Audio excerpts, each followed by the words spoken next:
इसे चला लो। रुको, मैं चला के आता हूँ। फैन मत चलाओ, ये फैन तो भड़बड़ आवाज कर रहा है।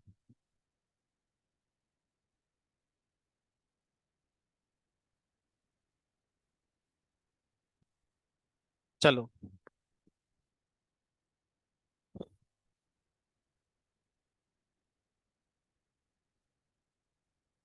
एक कॉन्सेप्ट कल ये पूछ रहे थे, टाइम हो गया था, पहले उसको निपटाते हैं। पाइपलाइन क्या होता है?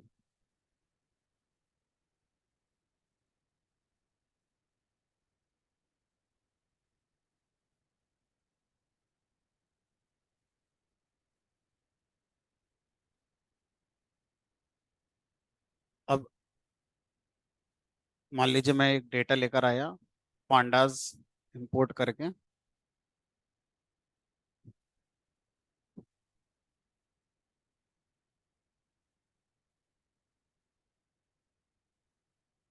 तो अभी हम कोई एक्यूरेसी वाला डिस्कशन नहीं कर रहे हैं, है ना। अभी हम बस जो नया टॉपिक इन्होंने पूछा है उसको डिस्कस करेंगे स्पेसिफिक होकर।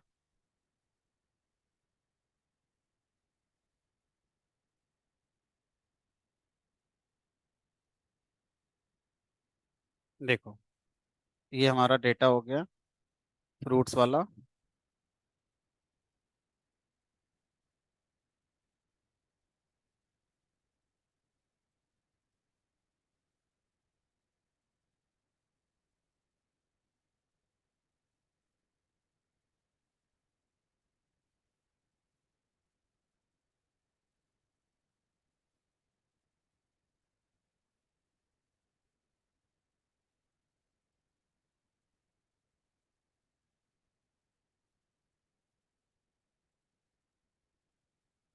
अब हमें सारी यादें इसकी हैं कि ये जो डेटा है इसमें फीचर स्केलिंग की जरूरत पड़ती है हमारे लिए।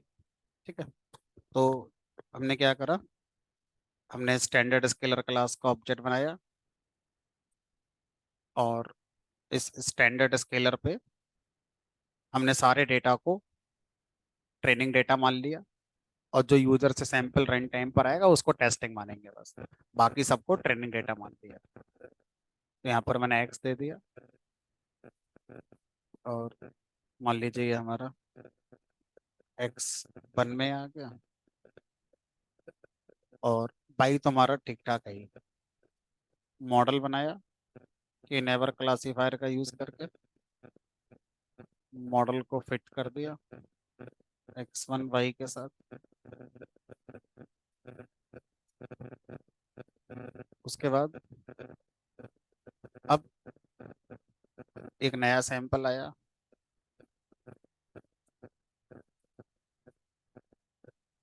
और मान लीजिए जो नया सैंपल है उसमें वेट ये है और ये डायमीटर है। अब इस सैंपल को मैं डायरेक्ट मॉडल को प्रेडिक्ट करने को तो नहीं दूंगा, क्योंकि पहले मैंने स्केलर चला रखा है। पहले मुझे क्या करना पड़ेगा, स्केलर का ट्रांसफॉर्म मेथड यूज करना पड़ेगा, और ये सैंपल मेरा बन गया। और फिर जो सैंपल अब हमारा स्केल होकर आ गया, वापस से मैंने सैंपल वेरिएबल में स्टोर कर लिया, फिर मैं मॉडल को प्रेडिक्ट करने के लिए दूंगा। अब ये सब बात हम जानते हैं। पाइपलाइन नाम का एक कॉन्सेप्ट है। पाइपलाइन कॉन्सेप्ट का कहना यह है कि मान लीजिए अभी आपका जो डेटा था, उस डेटा पर आपने सबसे पहले क्या करा, स्केलिंग करी। हो सकता था आपको अपने डेटा में स्केलिंग करने से पहले पॉलीनोमियल फीचर चलाने पड़ते। उसके बाद हो सकता है आपको स्केलिंग करनी पड़ती। ठीक है। उसके बाद फिर आप अपना मॉडल को फिट करते हैं। तो अब आप अपने डेटा पर पहले फिट अंडरस्कोर ट्रांसफॉर्म ये चलाते हो, फिर फिट अंडरस्कोर ट्रांसफॉर्म ये चलाते हो, फिर मॉडल ऑफ फिट चलाते हो। अब जो सैंपल आएगा नया, उसके साथ भी यही करोगे। पहले ट्रांसफॉर्म करोगे पॉलीनोमियल फीचर, फिर ट्रांसफॉर्म करोगे स्केलर, फिर प्रिडिक्ट करोगे हमारा मॉडल से। पाइपलाइन का काम यह है कि जितने भी ऑब्जेक्ट आपके डेटा में यूज होते हैं, जो फिट और ट्रांसफॉर्म मेथड रखते हैं, वो सब आप पाइपलाइन को दे दो। मतलब पाइपलाइन ऑब्जेक्ट विजुलाइज करने के लिए ऐसा मान लो पाइप है कोई, और इस पाइप के अंदर सबसे आखिर में मॉडल होगा। उसके पहले आप पॉलीनोमियल फीचर पाइपलाइन में डाल दो, स्केलर पाइपलाइन में डाल दो। अब क्या होगा, ये जो डेटा है, आप डेटा इस पाइपलाइन को पास करो। पाइपलाइन क्या करेगी, जिस क्रम में पाइपलाइन को आपने डिफाइन करा है कि पहले क्या है, दूसरा क्या है, तीसरा क्या है, उसी क्रम में अपने आप उस डेटा पे fit underscore transform, fit underscore transform, और लास्ट में मॉडल पर फिट मेथड अपने आप पाइपलाइन कॉल कर देगी। आपको मैन्युअली बार बार फिट ट्रांसफॉर्म करने की जरूरत नहीं है। सेम, जब कोई नया सैंपल आएगा तो आप पाइपलाइन को प्रिडिक्ट करने को दोगे, मॉडल को नहीं दोगे, पाइपलाइन को दोगे प्रिडिक्ट करने के लिए। अपने आप वो उस सैंपल का पॉलिनोमियल बनाएगी, अपने आप उसकी स्केलिंग या जितने भी आपने स्मॉट स्मॉट लगा रखा है, जो जो आपने प्री प्रोसेसिंग कर रखी है अलग अलग, वो सब पाइपलाइन में डाल दो। और फिर बाद में अपना सैंपल पाइपलाइन को दे दो, पाइपलाइन अपने आप सारा काम कर करा के लास्ट में प्रिडिक्ट मेथड कॉल करेगी मॉडल के ऊपर। इससे क्या होगा, पूरा कॉन्सेप्ट ऑटोमेट हो जाएगा। ठीक है, हमें अलग अलग जो फेसेस हैं हमारे डेटा को साथ हैंडलिंग होने के, वो सारे फेसेस अलग अलग हैंडल नहीं करने पड़ेंगे। एक पाइपलाइन में सबको डाल दिया, और हम बस उस पाइपलाइन से कहेंगे कि करो सारे काम। अब यही काम जो अभी मैंने आपको दो अलग अलग स्टेप में करके दिखाया, पहले मैंने स्केलर को यूज करा, उसके बाद फिट करा, मैं इन्हीं दोनों की पाइपलाइन बना देता हूँ। तो आप इस तरह से पाइपलाइन जितने चाहें उतने ऑब्जेक्ट की बना सकते हैं, लेकिन उस पाइपलाइन में आखिरी ऑब्जेक्ट मॉडल होना चाहिए। उसके पहले वो सारे ऑब्जेक्ट होने चाहिए जिनके पास फिट ट्रांसफॉर्म मेथड होता है। ठीक है, वो अभी सब कोड में समझ में आएगा। ठीक है, तो अब यहाँ पर हम क्या करेंगे, यहाँ लिखेंगे from sklearn dot pipeline import. Programming में पाइपलाइन एक मॉड्यूल है जिसके अंदर पाइपलाइन नाम की ही एक क्लास है। अब आप पाइप क्लास का ऑब्जेक्ट बनाइए।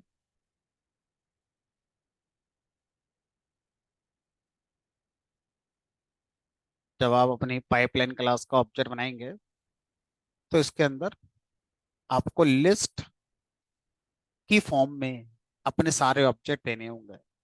पहला ऑब्जेक्ट, दूसरा ऑब्जेक्ट, तीसरा ऑब्जेक्ट, ऐसे कर देने होंगे। लिस्ट के अंदर जितने भी ऑब्जेक्ट आप दे रहे हैं पाइपलाइन में, वो टपल की फॉर्म में देने होंगे, टपल की फॉर्म में देने होंगे। आखिरी वाला तो फिक्स है, आखिरी वाला आपका मॉडल होगा। तो जो मॉडल आपने बनाया है बिना ट्रेन करा हुआ, वो ये हो गया,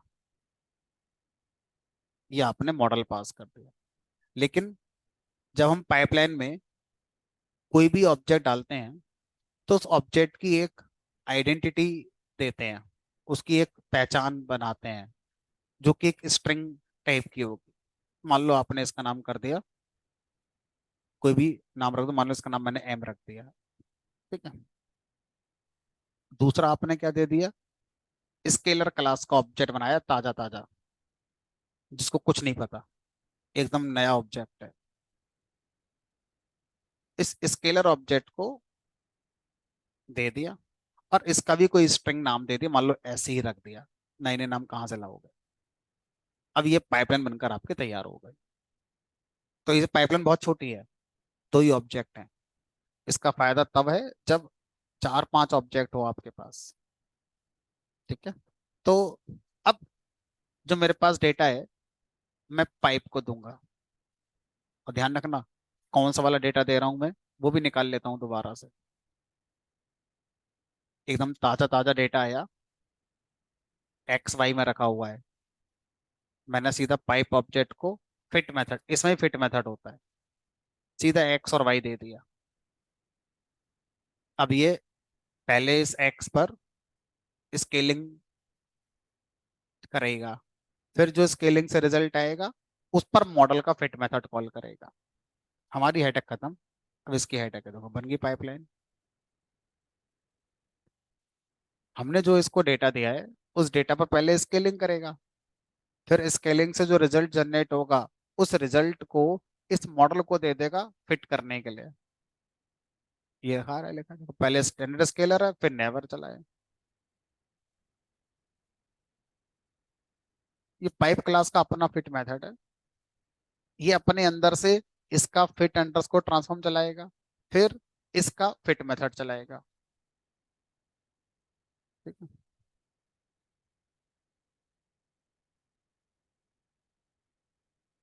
यहाँ पर मशीन लर्निंग में ज्यादातर ऑब्जेक्ट के अंदर मेथड का नाम फिट कर दिया है, जो कुछ सीखने वाला काम करते हैं। फिट का काम होता है सीखना। कोई भी ऑब्जेक्ट जो सीख रहा है वो फिट है। ठीक है, उसके अंदर फिट मेथड आपको मिल जाएगा बहरहाल। अब सर मेरा नया सैंपल आ गया। अब जो नया सैंपल आया है इस नए सैंपल का प्रिडिक्शन करवाओ। अब आपको कुछ नहीं करना, आपका जो पाइप ऑब्जेक्ट था इसी को दे दो, इसी के अंदर प्रिडिक्ट नाम का मेथड है, और अपना सैंपल दे दो। अपने आप पहले इसकी स्केलिंग करेगा, फिर पाइप के अंदर जो मॉडल था उससे प्रिडिक्ट करा के रिजल्ट आपको दे देगा। ट्रांसफॉर्म, प्रिडिक्ट अपने अंदर से ट्रांसफॉर्म करेगा और मॉडल का प्रिडिक्ट मेथड कॉल करेगा। और ट्रेनिंग के टाइम पर यानी जब हम पाइप पर फिट मेथड कॉल करेंगे तो फिट अंडरस्कोर ट्रांसफॉर्म सारे ऑब्जेक्ट का और मॉडल ऑब्जेक्ट का फिट मेथड, प्रोसेस वही रहेगा। हमारे लिए एक पाइपलाइन बन गई, ऑटोमेशन हो गया।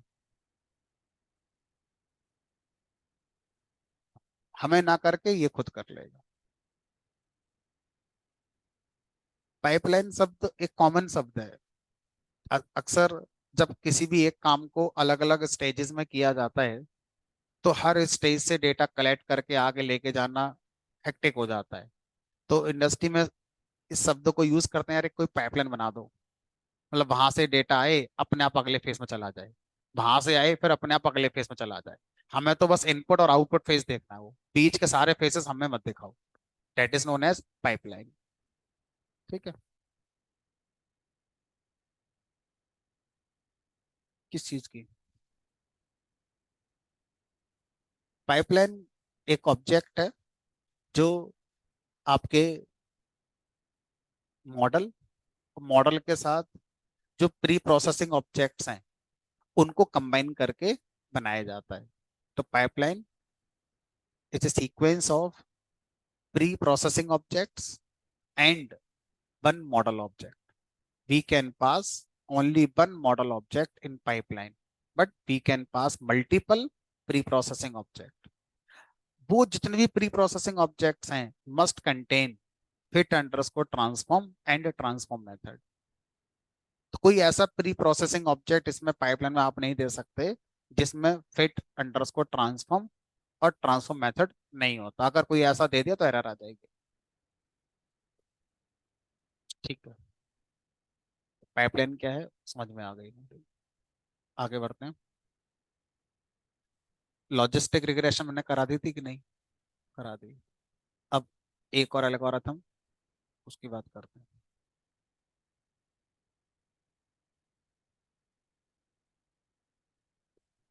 स्कोर मेथड होगा इसके अंदर भी, देख चेक करो ये आ रहा है स्कोर।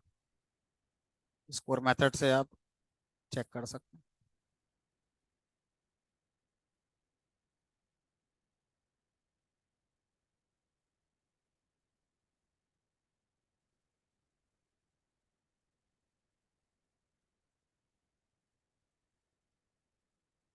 पाइपलाइन में ये फैसिलिटी नहीं है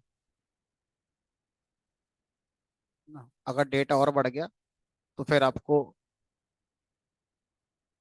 उसके लिए अलग से हैंडल करना पड़ेगा ना। पाइपलाइन में ये फैसिलिटी नहीं है कि आप 2 महीने बाद और डेटा लेकर आ गए और उसको ऐड कर दो। आपको दोबारा से बनानी पड़ेगी फिर वो पाइपलाइन। सारा डेटा इकट्ठा करके तब पास करना पड़ेगा।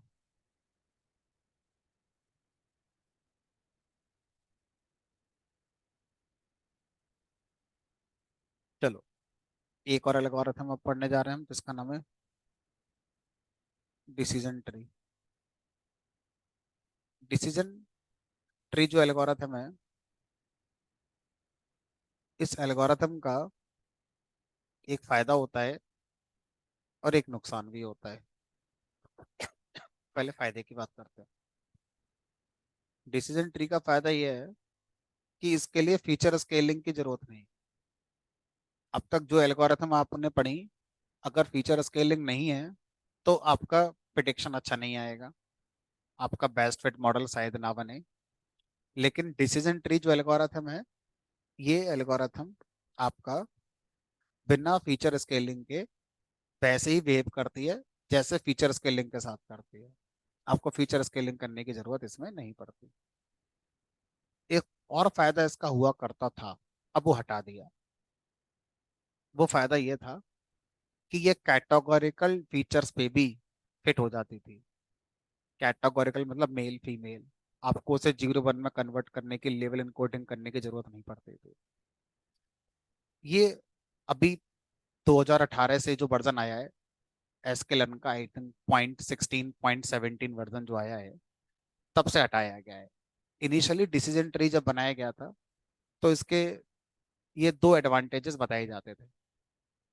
पहला एडवांटेज यही था कि इसमें फीचर स्केलिंग नहीं होती थी, बिना उसके भी काम करती है सेम एफिशिएंसी के साथ। और दूसरा, कैटेगोरिकल फीचर पे भी इसको ट्रेन किया जा सकता था, आपको लेवल इनकोडिंग करने की जरूरत नहीं पड़ती थी। ठीक है। बट अब इसका एक ही फायदा रह गया है कि फीचर स्केलिंग की जरूरत नहीं है। बाकी अभी भी आपको लेवल इनकोडिंग तो करनी पड़ेगी। ठीक। एक बार मैं आईरिस के डेटा पर इसको समझाता हूँ, है ना, ताकि ज़्यादा अच्छा समझ में आ जाए हमारे लिए आईरिस के डेटा पर।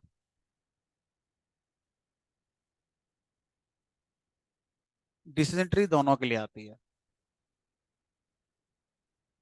डिसीजन ट्री क्लासीफायर और डिसीजन ट्री रिग्रेसर, दोनों के लिए। तो डिसीजन ट्री एक फैमिली है जिसमें दोनों की सपोर्ट है, क्लासिफिकेशन की सपोर्ट है और रिग्रेशन की भी सपोर्ट है हमारा। ठीक। तो हम इसको क्लासिफिकेशन के लिए ही यूज करते हैं। रिग्रेशन में इसका आंसर सही नहीं आता, मतलब ये फ्यूचर को लेकर हमारा काम नहीं कर सकती। तो रिग्रेशन के मामले में ये बड़ा क्लियर पॉइंट है, वही एल्गोरिथम्स यूज करी जाती हैं जो लीनियर मॉडल पे काम करती हैं, लीनियर रिग्रेशन, और दूसरी आपकी एसजीडी वैल्यू, या कोई और जो हम नहीं पढ़ रहे हैं लेकिन होती होंगी। अगर वो लीनियर मॉडल पे काम करती हैं तो वो भी रिग्रेशन में यूज होंगी।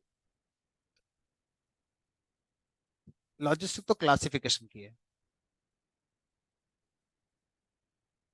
हाँ। ठीक है। अब डिसीजन ट्री लीनियर मॉडल पे काम नहीं करती है, इसलिए इसका यूज क्लासिफिकेशन में तो ठीक है, बट रिग्रेशन में अच्छा नहीं है। अभी मैं पढ़ाऊंगा तो आपको समझ में आ जाएगा कि ऐसा क्यों कहा जाता है। इसको बेटर मैनर में समझाने के लिए हमें ऐसा डेटा यूज करना चाहिए जिसमें फीचर सही हो, ठीक ठाक हो, है ना। चलो, तो मैं आइरिस डेटा के साथ इसको समझाने की कोशिश करता हूँ। तो यहाँ पर हमने from sklearn dot data sets import load iris.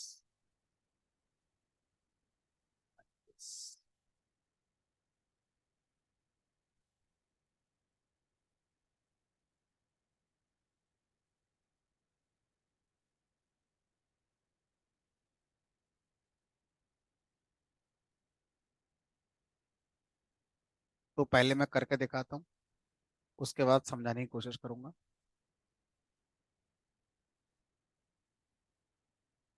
Tree नाम का एक मॉड्यूल है sklearn के अंदर, और ट्री मॉड्यूल के अंदर क्लास का नाम है डिसीजन ट्री क्लासीफायर। इसका ऑब्जेक्ट बना दो।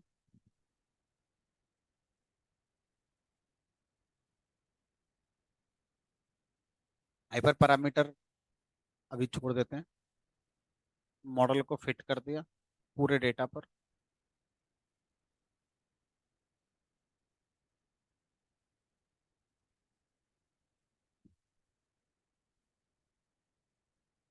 अब ये जो एल्गोरिथम है,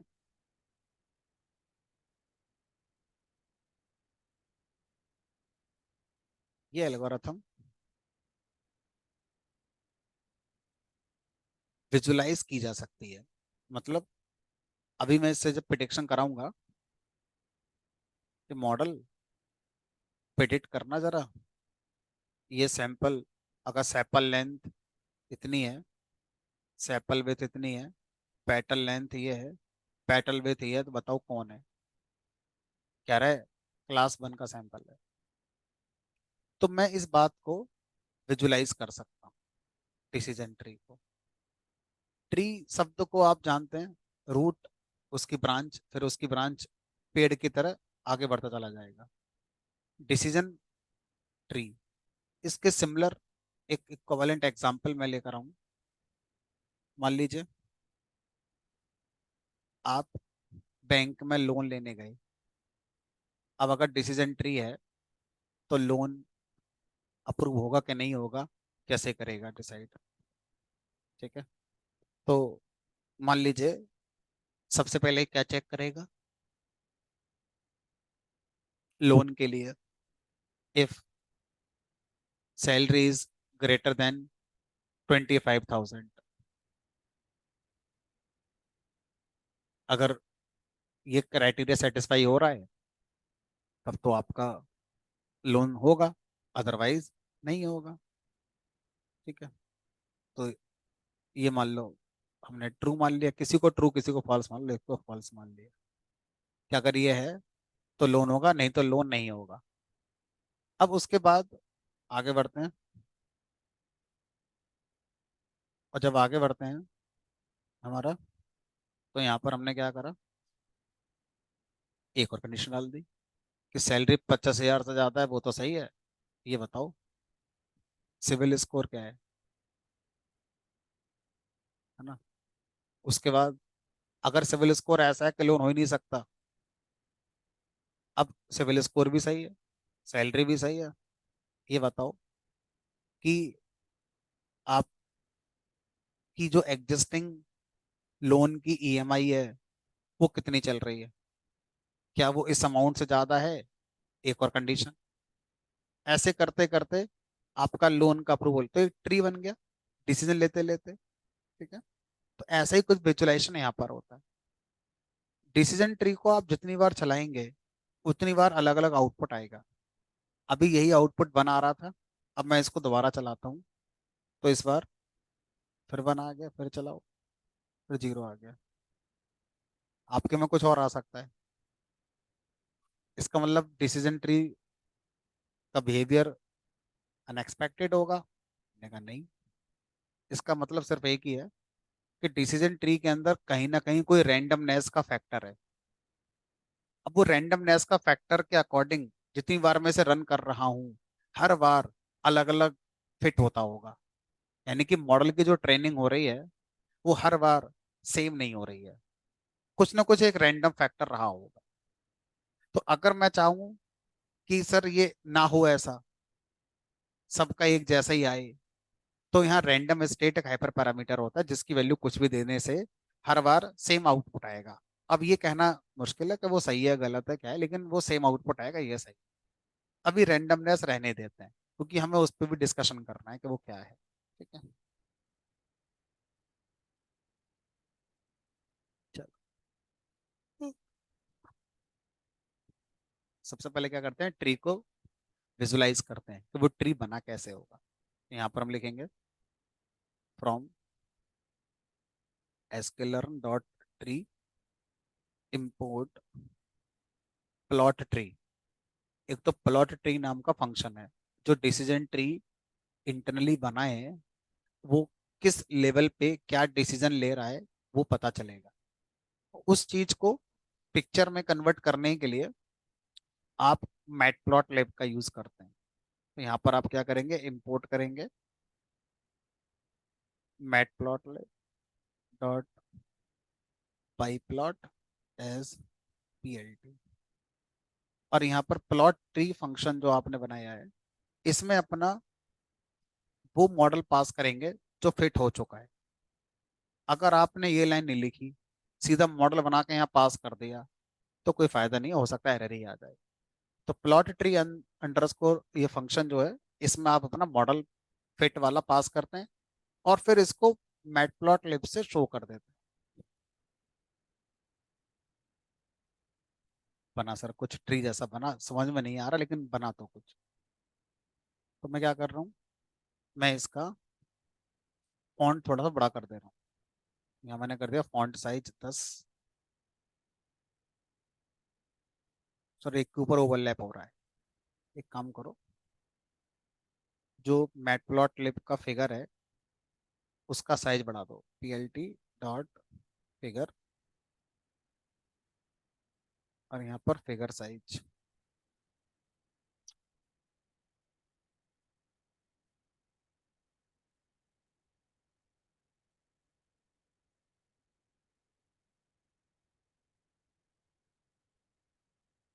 ठीक है सर।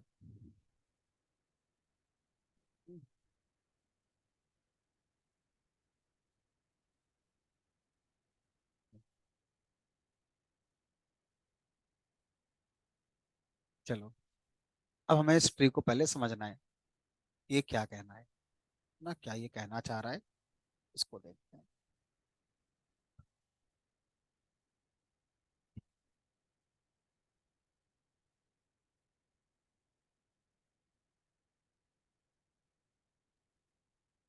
हर बॉक्स में आपको एक टर्म लिखा मिलेगा, एक्स, और यहाँ पर कुछ 0 1 2 3, बस इतना ही होगा, इससे ज्यादा नहीं होगा। ये हमारा फीचर है। पहला फीचर सेपल लेंथ, उसको x0 माना है इसने। अगला फीचर सेपल विड्थ, उसको x1 माना है। x2 petal length, x3 petal width. तो यहाँ पर जो x3 लिखा है ये पेटल विड्थ है। आप ऐसा कर सकते हैं कि आप प्लॉट ट्री फंक्शन जब कॉल कर रहे हैं तो इस फंक्शन में आप लिख दें फीचर नेम्स, उसी क्रम में जिस क्रम में डेटा में थे। सेपल लेंथ शॉर्ट में लिख दो, sepal width, petal length, petal width. अब वो ऐसे बनकर आ गया। उसके बाद आप ये जो बॉक्सेस बनकर आए हैं इनको राउंडेड कॉर्नर अगर करना चाहें, सिर्फ देखने में अच्छा लगे, कोई टेक्निकल एडवांटेज नहीं है, थोड़ा सा राउंड जो कॉर्नर है वो राउंडेड हो गए। फिल करना चाहें कलर बॉक्स का, तो वो कलर भी फिल कर सकते हैं, ऐसे करके अपने आप कलर बन जाएगा कुछ ना कुछ। सर वो ब्लैक एंड वाइट सही है, देखने में अच्छा लग रहा है जी। अरे पूरा खेल इसी का है।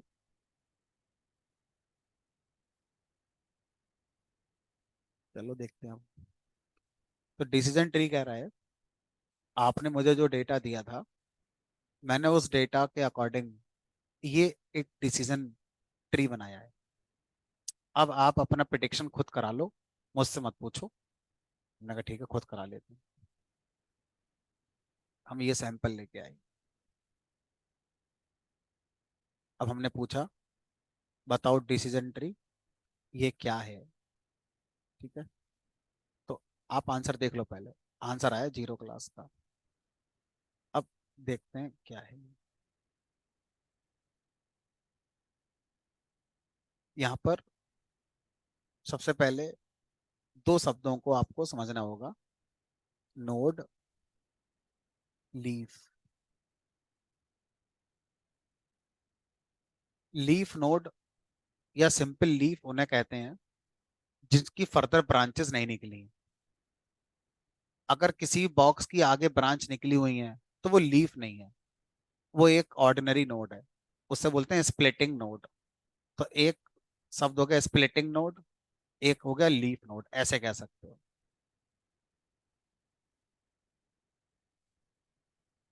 स्प्लिटिंग नोड और लीफ नोड।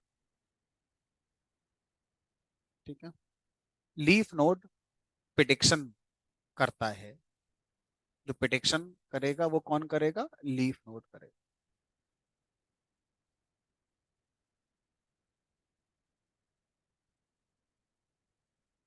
अब इस पूरे डेटा में ट्री में देखो लीफ नोड कितने हैं? एक, दो, तीन, चार, पाँच, छ, सात, आठ, 9 लीफ नोड बने। कितने बन सकते हैं? 9, 10, 15, 50, 60, कोई लिमिट नहीं। अब काम करने का तरीका ये है कि आप जिस सैंपल का प्रिडिक्शन करना चाहते हैं उस सैंपल को किसी लीफ नोड पर लेकर आइए। कैसे, किस आधार पर लेकर आइए? यहां से चलो, ये सैंपल लेंथ है। मैं बाकी हटा रहा हूँ। Sample length, sample with, petal length, petal with.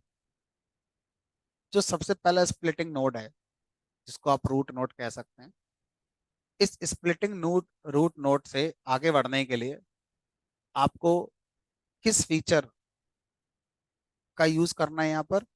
PW, petal width.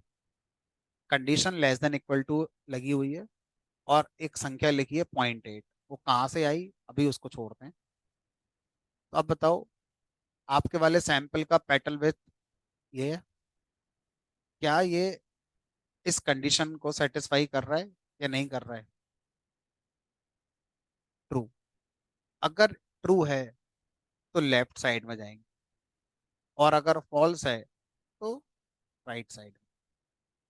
True left side में जाएगा, फॉल्स है तो हमारा राइट साइड में जाएगा।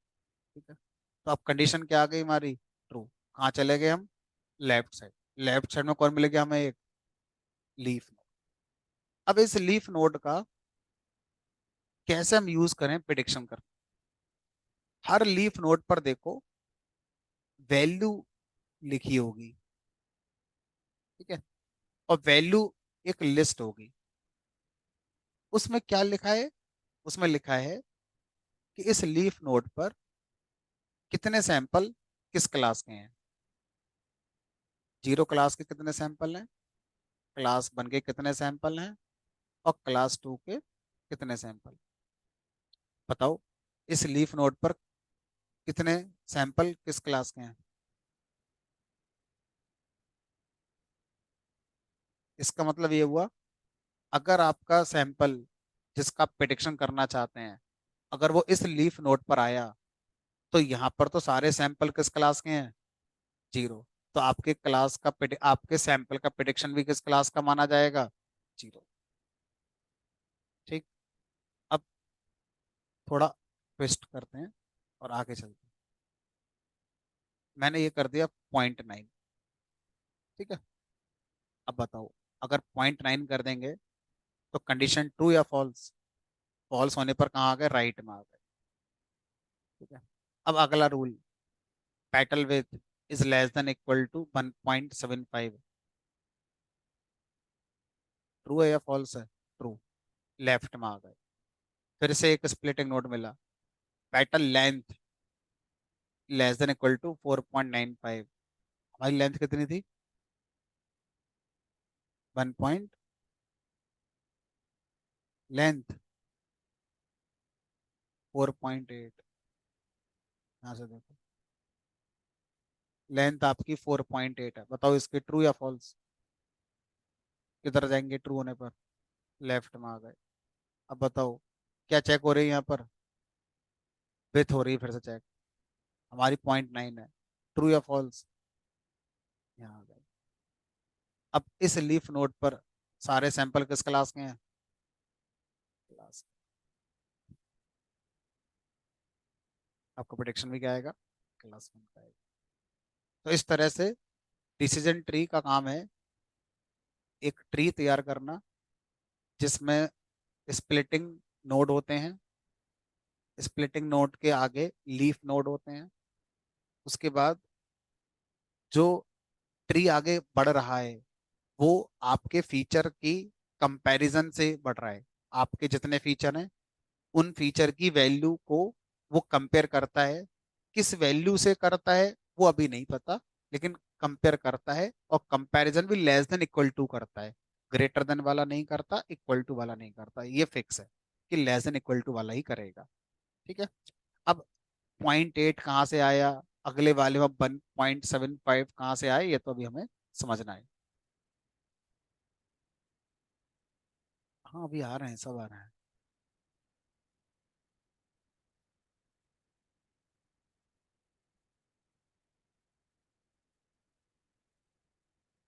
आप इस वाले बॉक्स को देखो तो आपको समझ में ज्यादा आएगा। इस वाले को और इस वाले को, इस वाले को, इस वाले बॉक्स में अगर हम देखें तो यहाँ पर टोटल कितने सैंपल हैं? 46। किस क्लास के कितने हैं? क्लास 2 के 45, क्लास 1 के 1। ठीक है। तो लीफ नोड पर यही करा जा रहा है, और ट्री को तब तक स्प्लिट करा जा रहा है जब तक कि ऐसा लीफ नोड ना मिल जाए जहां पर यूनिक क्लास के सारे सैंपल ना आ जाए, तब तक स्प्लिट किया जा रहा है। अब आप किसी भी लीफ नोड पर देखो मिक्सिंग नहीं होगी।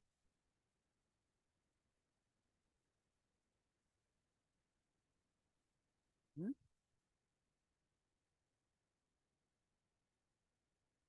अभी पहले और पढ़ लेते हैं, अभी बहुत सारी बात।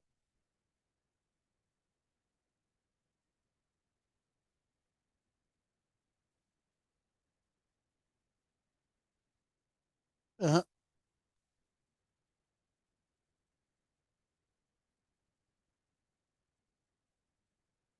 समझ लो, है ना? तो हर बॉक्स में सैंपल्स लिखे हुए हैं। ये बता रहा है कि जब ट्री बनना शुरू हुआ था तो उस समय यहाँ पे कितने सैंपल रिसीव हुए? 150। वो 150 सैंपल किस क्लास के कितने कितने थे? वो बंटवारा 50-50 सैंपल तीनों क्लास के मिले थे। डिसीजन ट्री का जो कॉन्सेप्ट है वो इस आधार पे चलता है कि आपका डेटा जितना हमने रिसीव करा था उसमें जो इम्प्योरिटी थी, तो मैंने एक नया शब्द इंट्रोड्यूस करा, इम्प्योरिटी। उस इम्प्योरिटी को कम करते चले जाना, उस इम्प्योरिटी को कम करते हुए चले जाना। सर इम्प्योरिटी का मतलब क्या होता है? अशुद्ध, जो चीज शुद्ध ना हो, है ना? जहां पर चीजें मिक्स हों वो इम्प्योर हो गई। जैसे दूध में पानी मिला दिया, इम्प्योर हो गया। तो अब अगर हम देखें, तो अगर मैं आपसे कहूँ इस इम्प्योरिटी को समझने के लिए, मेरे पास एक बैग है।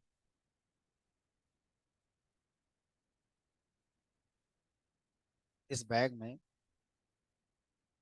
हमारे पास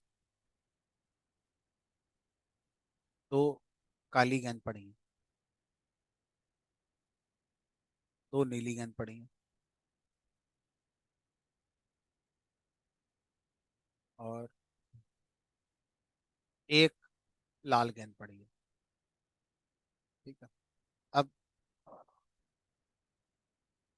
अगर मैं आपसे कहूँ आपकी आंख पे पट्टी बांधकर इसमें से एक बॉल निकालने को कहा जाए, अब ये बताओ वो बॉल ब्लू कलर की होगी, इस बात के होने की संभावना क्या है?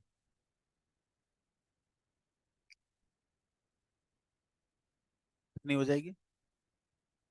2/5 ब्लू कलर के होने की संभावना। ठीक है। अब अब मैं आपसे कहूँ ब्लू कलर के ना होने की संभावना क्या होगी? 1 - 2/5। ठीक है। अब मैं आपसे कहूँ, रेड कलर के होने की प्रोबेबिलिटी 1/5, ना होने की 1 - 1/5। इम्प्योरिटी हमें क्या बताता है? इस बैग में, अगर मैं आपसे कहूँ कि इसकी इम्प्योरिटी 0.6 है, फॉर एग्जाम्पल, इस बैग की इम्प्योरिटी 0.6 है, अगर मैं ऐसा कहूँ, तो इस बात का मतलब यह है कि आप किसी भी सैंपल को प्रिडिक्ट करेंगे, वो चाहे ब्लू का हो, चाहे रेड का हो, चाहे ब्लैक का हो, ऑन एन एवरेज किसी भी बॉल को जब आप प्रिडिक्ट करेंगे, तो वो नहीं होगी जो आप सोच रहे हैं। इस बात के चांस कितने हैं? 0.6%। मतलब इसके अंदर मिलावट है। कितनी मिलावट है? 0.6% की मिलावट है। समझ में आ रही बात क्या कहना चाह रहा हूँ? इस थैले में 0.6% की मिलावट है। अगर इसमें मिलावट ज्यादा है तो मेरा प्रिडिक्शन खराब जाएगा, मिलावट कम होगी तो मेरा प्रिडिक्शन बहुत सही जाएगा। सोचो, अगर मैं आपसे कह दूं इसमें सारी बॉल ब्लैक कलर की हैं, कोई मिलावट है इसमें? नहीं। मैं क्या बोलूंगा, इसकी इम्प्योरिटी कितनी है? 0।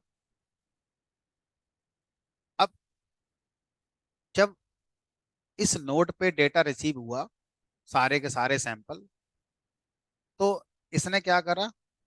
इस डेटा की इम्प्योरिटी निकाली जो रिसीव हुआ, वो आई 0.667।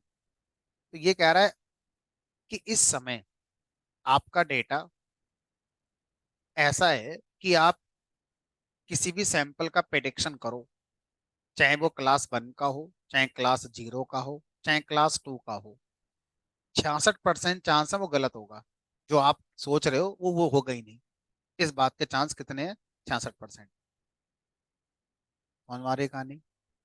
अब डिसीजन ट्री इस सिद्धांत पे काम करता है कि किसी भी तरह से ये इम्प्योरिटी कम हो जाए। अब हम वापस अपने थैले पर आ जाते हैं। इस थैले की इम्प्योरिटी 0.6 हम मान के चलते हैं, दिख भी रहा है, सब मिक्स पड़ा हुआ है। अब सर इसकी इम्प्योरिटी कम कैसे कर दोगे? हमने कहा उसका एक तरीका है, इस थैले को 2 हिस्सों में फाड़ दो, 2 थैले बना दो इसके। बना देते हैं। एक ये बना दिया, एक ये बना दिया। अब एक तरफ 3 बॉल कर दो, एक तरफ 2 बॉल कर दो। मैंने क्या करा?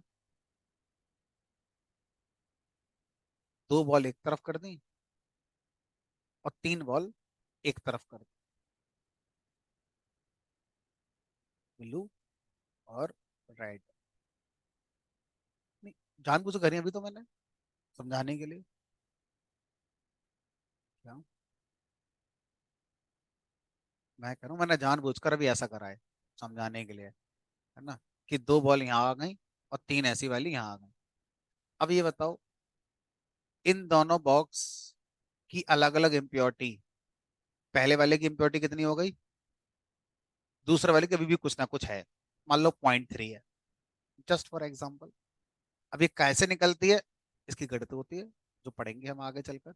अभी मान लेते हैं वो इम्प्योरिटी 0.3 है। अब क्या करें? इस थैले को फिर तोड़ दो, 2 थैलों में। एक थैले में एक बॉल आ जाएगी, दूसरे में दूसरी आ जाएगी।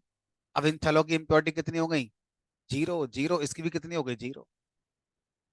इसका मतलब क्या है? इस खेल से हमने ये सीखा कि अगर आपके पास कहीं डेटा सेट है और उसमें सब मिक्सिंग ऑफ सैंपल पड़ी हुई है, जहां से आप ये कभी डिसाइड नहीं कर पा रहे हैं क्लियरली कि कौन सी चीज क्या है, उसको तोड़ दो 2 हिस्सों में। जब 2 अलग अलग हिस्से उसके हो जाएंगे तो पहले से वो कम इम्प्योर हो जाएगा। बात भी सही है, खेल समझ में आ भी रहा है। अब इस खेल को खेलते रहो, तोड़ते रहो, तोड़ते रहो, कब तक खेलते रहो? जब तक कि आपका इम्प्योरिटी 0 ना हो जाए। डिसीजन ट्री इसी सिद्धांत पे काम करता है। इनिशियली उसको जो भी डेटा दिया गया, वो उस डेटा में इम्प्योरिटी कंप्यूट करता है। कैसे करता है वो छोड़ो अभी। उसके बाद वो ये कोशिश करेगा कि अब उस डेटा को लेफ्ट और राइट सब ट्री में तोड़ा जाए। इस तरीके से तोड़ा जाए कि तोड़ने के बाद जो सैंपल लेफ्ट पार्ट में आए हैं और जो सैंपल राइट पार्ट में आए हैं, जब इन दोनों की लेफ्ट और राइट की अलग अलग इम्प्योरिटी निकाली जाए, फिर उन दोनों की इम्प्योरिटी का एवरेज इम्प्योरिटी निकाला जाए, तो वो एवरेज इम्प्योरिटी पहले वाली इम्प्योरिटी से कम आई। दोबारा सुनो। डिसीजन ट्री इस डेटा को इस तरीके से दो पार्ट में स्प्लिट करेगा कि जब यहाँ पर जो सैंपल आए हैं उनकी इम्प्योरिटी निकाली जाए और यहाँ पर जो सैंपल अब आए हैं उनकी इम्प्योरिटी निकाली जाए, इन दोनों की एवरेज इम्प्योरिटी निकाली जाए। वो एवरेज इम्प्योरिटी जिस डेटा को स्प्लिट करके ये निकाली गई है उससे क्या आनी चाहिए, कम आनी चाहिए। तब तो ये आपका सही माना जाएगा। अब ये होता कैसे ही अभी हमें नहीं पता, लेकिन क्या करा गया होगा वो समझ में आ रहा है कि ये करा गया हो। उसके बाद अब ये तो पूरी तरह इम्प्योर हो गया, इसको तो तोड़ने की जरूरत ही नहीं फिर आगे। लेकिन इसमें इम्प्योरिटी है अभी, तोड़ दिया। अब देखो कम होती चली जाएगी, कम होती चली जाएगी, तो ये खेल करते करते ये ट्री इतना बड़ा हो गया। तो ट्री कितना ग्रो करेगा, जब तक इम्प्योरिटी जीरो ना हो जाए ट्री ग्रो होता रहेगा। अब अगर हम आगे बढ़ें तो यहाँ पर फिर से ये सैंपल जिसका हम प्रिडिक्शन करने आ रहे हैं, रूट से हम चेक करेंगे ये कहाँ जाके रुकेगा, और जहां जाके रुका है अब हम चेक करेंगे वहां पर किस क्लास के सैंपल रहते हैं। तो ये सैंपल भी फिर उसी क्लास का होगा। अब जैसे ये नोड यहाँ आकर रुकता, तो यहाँ पर सारे सैंपल किस क्लास के हैं, क्लास टू के, तो ये भी किस क्लास का होगा, टू का ही होगा फिर। इस तरीके से डिसीजन ट्री से हम लोग प्रिडिक्शन करवाते हैं। हाँ।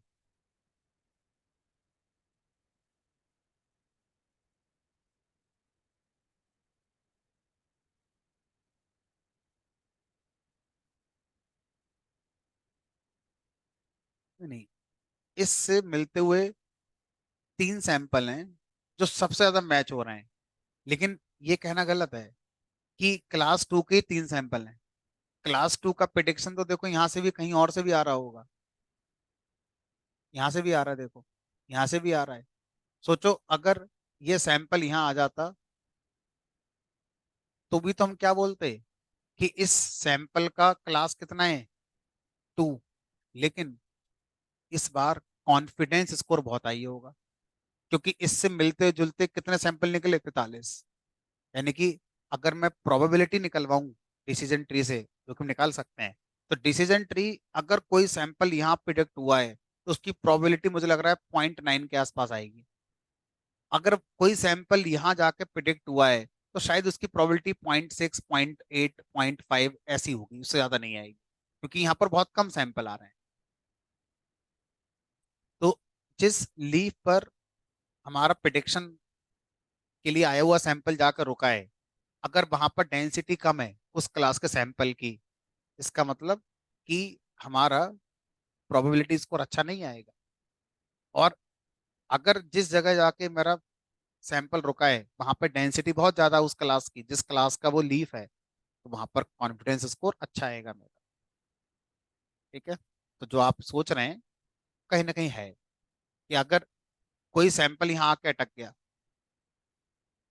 तो क्लास टू का है, लेकिन प्रोबेबिलिटी स्कोर बहुत बेकार आएगा, क्योंकि एक ही सैंपल है बिल्कुल उस जैसा जो यहाँ रहता है।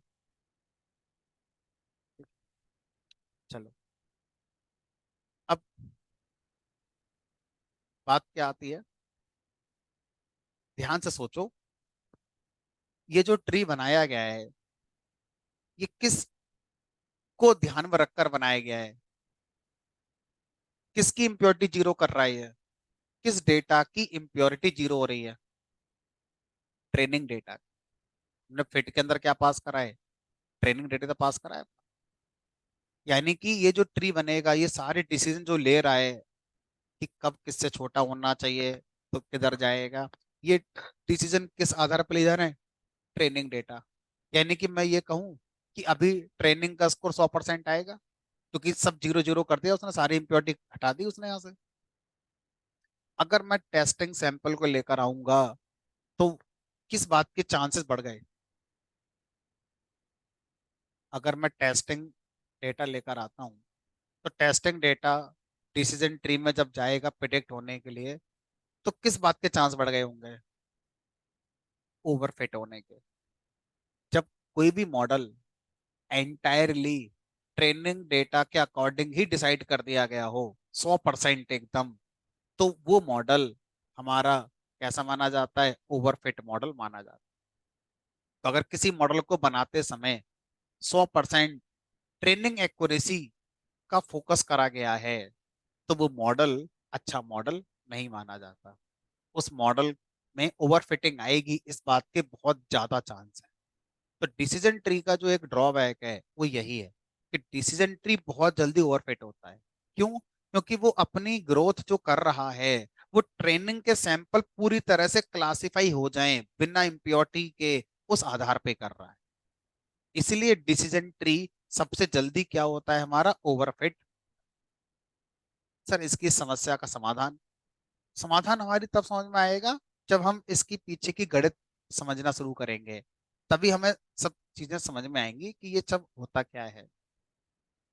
ठीक है।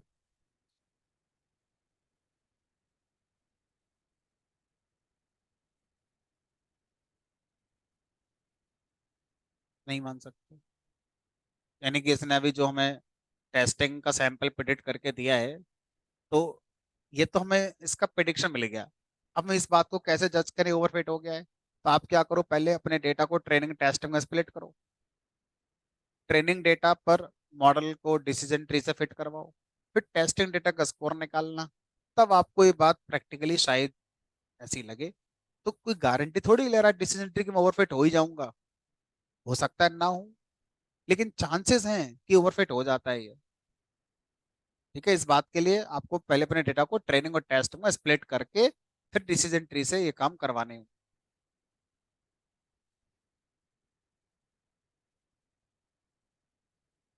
अभी डिफॉल्ट इसका जो बिहेवियर है, उसमें तो यही करेगा कि ट्रेनिंग का स्कोर ये 100% लाने की कोशिश करेगा।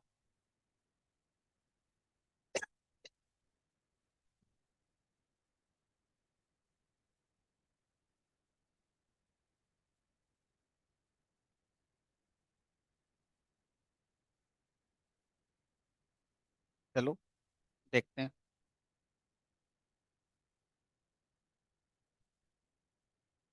ओवरफिट का मतलब होता है कोई भी मॉडल ट्रेनिंग डेटा पर अच्छा काम करे, टेस्टिंग डेटा पर अच्छा काम ना करे, तो ऐसे मॉडल को ओवरफिट कहते हैं।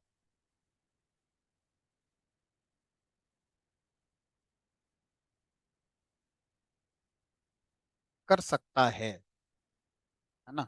ऐसा क्यों आया दिमाग में? ऐसा इसलिए आया कि जो डिसीजन ट्री ग्रो हो रहा है, आगे बढ़ रहा है, कौन इधर कौन उधर, ये किस आधार पे बढ़ रहा है? कि ट्रेनिंग का डेटा जो इम्प्योरिटी के साथ था, वो इम्प्योरिटी खत्म कर दे। यानी कि ट्रेनिंग के डेटा में कोई इम्प्योरिटी, जैसे यहाँ पर देखो इम्प्योरिटी 0.667 है, तो ये क्या सोच रहा है कि ट्रेनिंग के डेटा की इम्प्योरिटी है ना ये। अब आप कहीं भी जाओगे तो हर जगह इम्प्योरिटी क्या है? Zero zero zero zero zero zero. तो ये जीरो जीरो करने के पीछे जो उसने डिसीजन लिए हैं, ये क्या है? ये डिसीजन इस बात को लेकर करे गए हैं कि हमारे जो भी सैंपल्स हैं ट्रेनिंग वाले, वो सही से क्लासिफाई हो जाएं।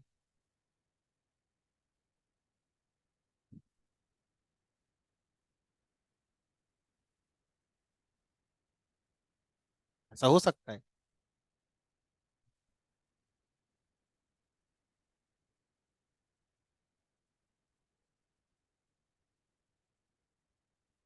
ऐसा होगा। ये तो बेस्ट स्प्लिट करने की बात कह रहा है कि जो बेस्ट स्प्लिट है वो मैं करके दूंगा। ऐसा हो सकता था कि ट्रेनिंग का स्कोर 100% नहीं आता, ट्रेनिंग का स्कोर 95% आ जाता, टेस्टिंग का स्कोर 70 आ गया, तब भी तो ओवरफिट ही है।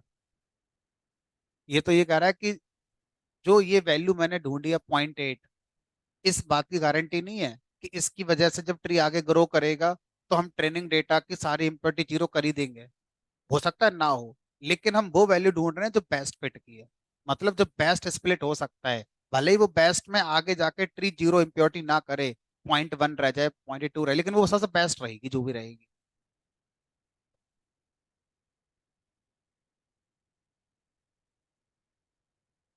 ट्रेनिंग के टाइम पर हमने हम्म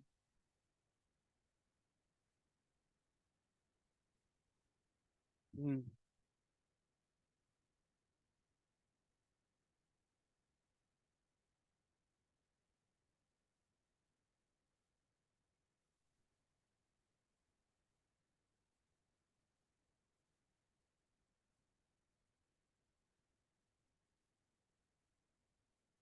वहां पर चलो एक बार ना इसको और आगे डिस्कस करते हैं, शायद समझ में आए आगे। तो अभी हम क्या लेके चलते हैं, अभी हम इस पॉइंट को समझते हैं कि गिनी क्या है। इम्प्योरिटी निकालने के दो मैथमेटिक्स होती हैं, दो नहीं कई सारी होती हैं। इम्प्योरिटी को निकालने के दो टेक्निक हैं, एक का नाम है एंट्रोपी और एक का नाम है गिनी। पुराने वर्जन में हम एंट्रोपी का जो तरीका था वो यूज करते थे, और अभी जो नए वर्जन आए हैं पिछले 3-4 साल से, उसमें इम्प्योरिटी निकालने के लिए गिनी का यूज किया जाता है। ठीक है। अब कैसे इम्प्योरिटी निकाली जाती है उसको समझाते हैं। मान लीजिए आपने वो एग्जाम्पल माना था बैग वाला, इसमें 3 बॉल रेड कलर की हैं, 2 बॉल ग्रीन कलर की हैं, एक ब्लू कलर की है। मतलब 3 क्लास सैंपल हैं, 3 सैंपल हैं क्लास रेड के, 2 सैंपल हैं क्लास ग्रीन के, एक सैंपल है क्लास ब्लू का। अब मुझसे कोई ये पूछे सर इसकी इम्प्योरिटी निकालो, कैसे निकालोगे? उसकी इम्प्योरिटी निकालने का हम गिनी टेक्निक पढ़ रहे हैं, क्योंकि अब वही टेक्निक चलती है। तो फार्मूला होता है गिनी निकालने का, 1 - sum of probability square of all the classes. ये फार्मूला है, सी स्टैंड फॉर क्लास। अब कैसे निकालते हैं? सबसे पहले क्या करो, सबसे पहले इसमें रेड क्लास की बॉल होने की प्रोबेबिलिटी निकालो। अगर आप इसमें से रैंडमली एक बॉल पिक करें तो वो रेड क्लास की होगी, इस बात की प्रोबेबिलिटी क्या होगी?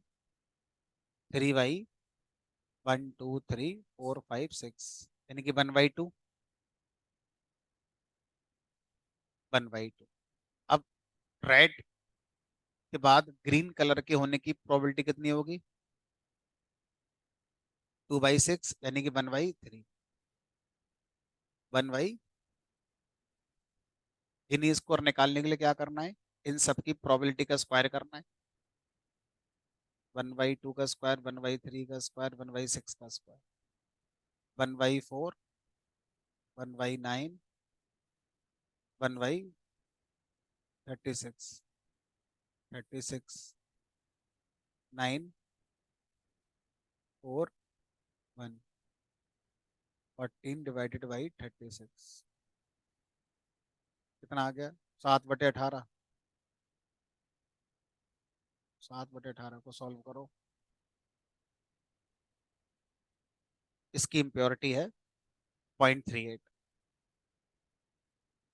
अच्छा अभी 1 में से माइनस ही तो करना है, 1 - तो 1 - 0.388 ऐसे मान, 0.61 इसकी क्या है इम्प्योरिटी इस डेटा। अभी काम करें, इस खेल को मैं आपको प्रैक्टिकल करके दिखाता हूँ। अभी तो हमने खेला है, अब इसको हम करके दिखा। ऐसी डमी ले लिया कुछ, model equal to decision tree classifier, model dot fit. अब मॉडल को हम मान लो सैंपल दे रहे हैं कुछ, पहला, दूसरा, तीसरा, चौथा, पांचवा, छठा, 6 सैंपल दिए मैंने इसे। ठीक है, और यहाँ पर इसकी क्लास दे दी। ठीक। अब क्या दें यहाँ पर, मान लो इन सब की मैंने यहाँ पर बॉल है, डायमीटर काइंड ऑफ लिख दी। इसकी 2 है, इसकी 2.25, मान लो इसकी 2.5, और ये तीनों रेड कलर की बॉल है। तो रेड को मैं यहाँ पर क्लास 0 मान के चल रहा हूँ। ठीक है, 0, 0, 0। 2 सैंपल ग्रीन क्लास के हैं, मान लो इसकी डायमीटर 5 और ये 5.5 कर दी। ऐसी अंदाजे से तो कैसे कर रहा हूँ, कुछ है ना, नहीं पता क्या है। क्लास 1, एक सैंपल ब्लू क्लास का है, इसका डायमीटर मान लो मैंने 8 कर दिया। ये क्लास 2। फिट मेथड को मैंने दे दिया। अब फिट मेथड से मैंने कहा कि भाई इनकी इम्प्योरिटी निकाली तो होगी इसने, प्लॉट ट्री करके देखते हैं ऊपर मॉडल की इम्प्योरिटी कितनी आई है। आगे क्या बना है वो छोड़ो, ऊपर देखते हैं क्या निकल कर आई है, कितनी आई, 0.611, यही आई थी मेरी भी जब कागज पे निकाली थी। 1 - 0.388 समथिंग। तो इतना समझ में आ गया कि हाँ भाई, डिसीजन ट्री इंटरनली किस सिद्धांत पे काम कर रहा है। हमने जो उसे डेटा दिया है, उस डेटा में जो इम्प्योरिटी है, उस इम्प्योरिटी को कम करते जाना है। और ऐसा करने के लिए वो हमारे डेटा को स्प्लिट करता है। ठीक। अब इम्प्योरिटी निकालने के बाद अगला पॉइंट आता है कि वो क्या करता है। हाँ हाँ बोलो।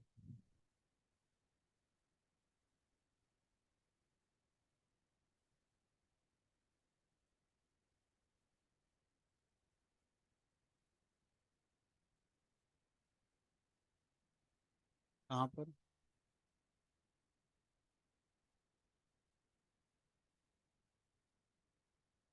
1 मिनट पहले पूरा समझ लेते हैं ना, भटक जाओगे नहीं तो अब मेरे टोटल डेटा की इम्प्योरिटी यानी कि जो गिनी स्कोर है वो 0.667 आया, जो भी आया। अब मुझे इस डेटा को 2 पार्ट में स्प्लिट कर, स्प्लिट करने के लिए फीचर्स का यूज होता है। Feature less than equal to thresh hold.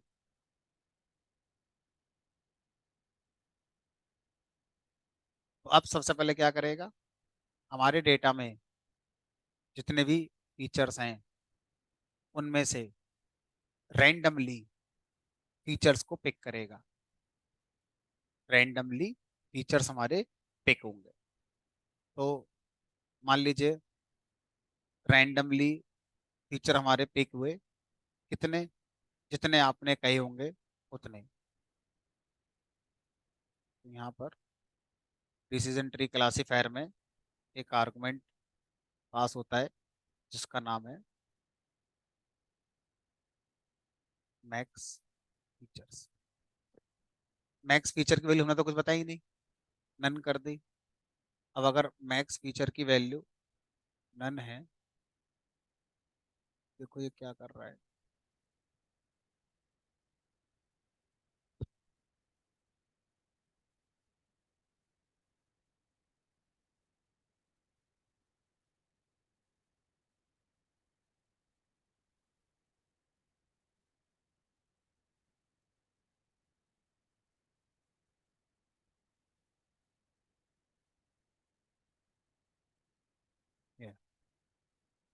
If max feature की वैल्यू नन, इसका मतलब मैक्स फीचर्स कितने होंगे, नंबर ऑफ फीचर्स, मतलब जितने फीचर्स हैं हर बार उतने फीचर आपके कंसीडर किए जाएंगे।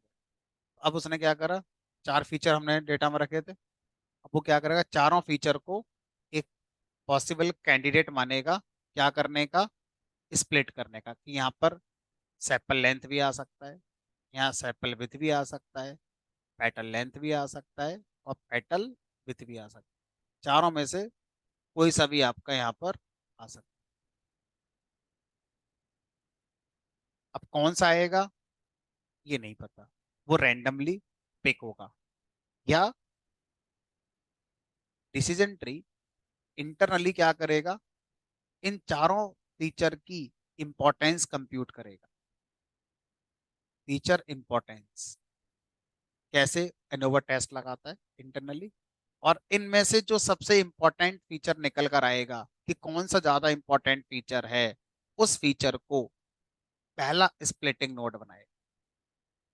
तो पहला स्प्लिटिंग नोड जो हमारा आगे स्प्लिट हो रहा है, वो किस फीचर के अकॉर्डिंग स्प्लिट होगा, वो जो सबसे इंपॉर्टेंट फीचर डिसीजन ट्री को लगा है।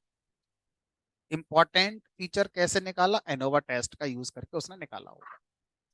अब बात आती है, मान लो ये सबसे इंपॉर्टेंट आया पेटल विथ, तो मैं यहाँ पे मान के चल रहा हूँ कि सबसे इंपॉर्टेंट फीचर पेटल विथ आया।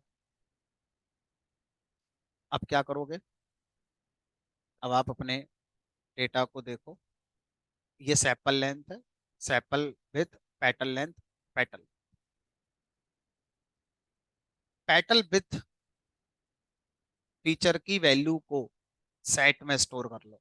सेट में 0.2 आ गई, अगली 0.3 आएगी, 0.4, तो जितनी वैल्यूज हैं इसमें 150 वैल्यूज हैं, उन 150 वैल्यूज को सेट में डाल दो। तो 15 20 25 30 वैल्यू रह गई होंगी, डुप्लीकेट सब खत्म हो गई होंगी, तो एक सेट बनकर तैयार हो गया इस तरह से।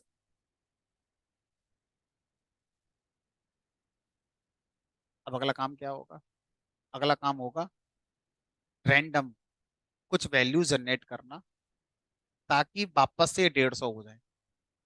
और वो रैंडम वैल्यू जो जनरेट होंगी, जो हमारे सेट में सबसे मिनिमम वैल्यू और जो सबसे मैक्सिमम वैल्यू है उसके बीच में रैंडम जनरेट होंगी, और इस तरह से जनरेट होंगी कि हर वैल्यू यूनिक होगी। इंटरनली रैंडम मॉड्यूल का जो फंक्शन था यूनिफॉर्म, उसका यूज करके मिन और मैक्स के बीच में वैल्यू जनरेट हो, कितनी होंगी, 150 जब तक ना हो जाए, क्योंकि यूनिक निकालनी है इसने।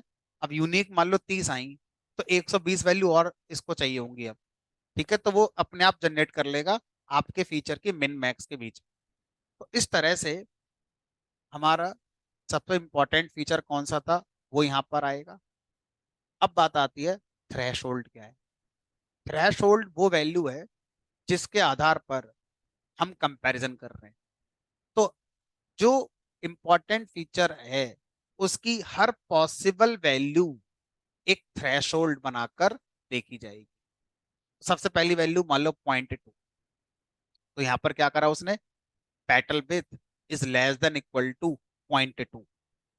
अब कितने सैंपल लेफ्ट में आ गए, कितने राइट में आ गए, उसने देखा।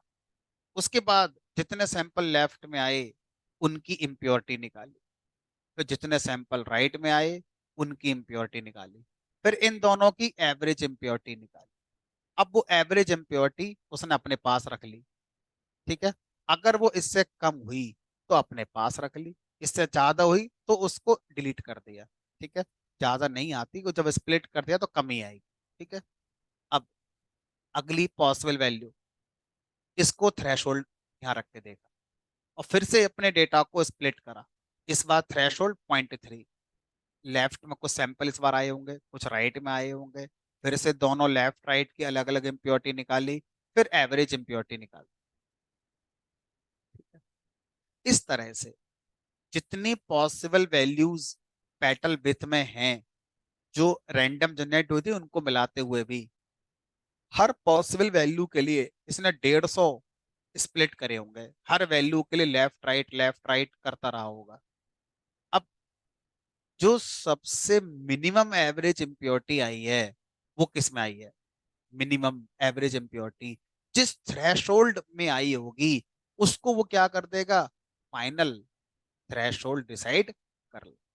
तो यहाँ पर जो हमें पिक्चर दिखाई दे रही है, पिक्चर हमें ये बता रही है कि 0.8 वो थ्रेशोल्ड है जो हमारे डेटा को जब दो पार्ट में पेटल विड्थ पर स्प्लिट करेगी, उन दोनों की एवरेज इम्प्योरिटी सबसे कम आएगी बाकी सारे थ्रेशोल्ड जो उसने रख रख कर देखी होंगी।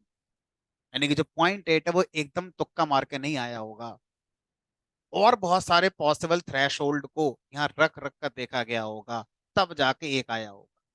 पर इसमें तो कंप्यूटेशन बहुत हो गया, हमने कहा इसमें कंप्यूटेशन बहुत होता है। ठीक है, तो डिसीजन ट्री जब डेटा बहुत ज्यादा होता है तो शायद हम यूज नहीं करते हैं क्योंकि कंप्यूटेशनली बहुत एक्सपेंसिव है। उस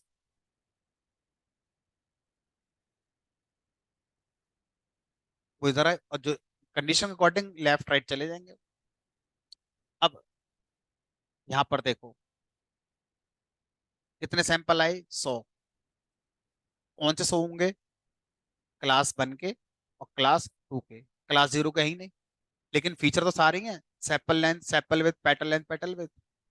अभी बताओ, जिस समय यहाँ डेटा था उस समय पेटल विथ फीचर इंपॉर्टेंट था, क्या जरूरी है कि अभी भी पेटल विथ इंपॉर्टेंट होगा? हो सकता है कोई और फीचर। इसने फिर से इस वाले डेटा की फीचर इंपॉर्टेंस निकाली, हर फीचर की निकाली, जिसकी ज्यादा आई फिर से इसने यहाँ पर उस फीचर को कंसीडर कर लिया स्प्लिटिंग करने के लिए। फिर से क्या करेगा, अब जो इंपॉर्टेंट फीचर आया है उसमें 100 वैल्यू हमारा सेट बनाएगा, अगर डुप्लीकेट वैल्यूज हैं उनको हटाकर रैंडम वैल्यू जनरेट करेगा। फिर उन 100 वैल्यू पर फिर से थ्रेशोल्ड रख रख कर लेफ्ट राइट करेगा, फिर से एवरेज वाला आएगा, वो खेल खेलेगा। यही खेल आगे तक चलता चला जाएगा। तो इस तरीके से डिसीजन ट्री हमारा तैयार होता है ना। हर पॉसिबल वैल्यू, तो सबसे पहले क्या करता है, जो डेटा है उस डेटा की इम्प्योरिटी, फिर उस डेटा में सबसे इंपॉर्टेंट फीचर, उस इंपॉर्टेंट फीचर पर स्प्लिट होगा। उस इंपॉर्टेंट फीचर की किस थ्रेशोल्ड वैल्यू पर होगा वो पहले से डिसाइडेड नहीं होगी। वो जितनी पॉसिबल वैल्यूज हैं उस फीचर में, हर पॉसिबल वैल्यू को एक थ्रेशोल्ड मानकर इस स्प्लिट को कई बार किया गया होगा। फिर जो एवरेज इम्प्योरिटी मिनिमम वाली स्प्लिट रही होगी वो हमारा डिसाइड होगी। तो हर बार नेक्स्ट स्प्लिट जब होती है तो इसी आधार पर हमारी होती है।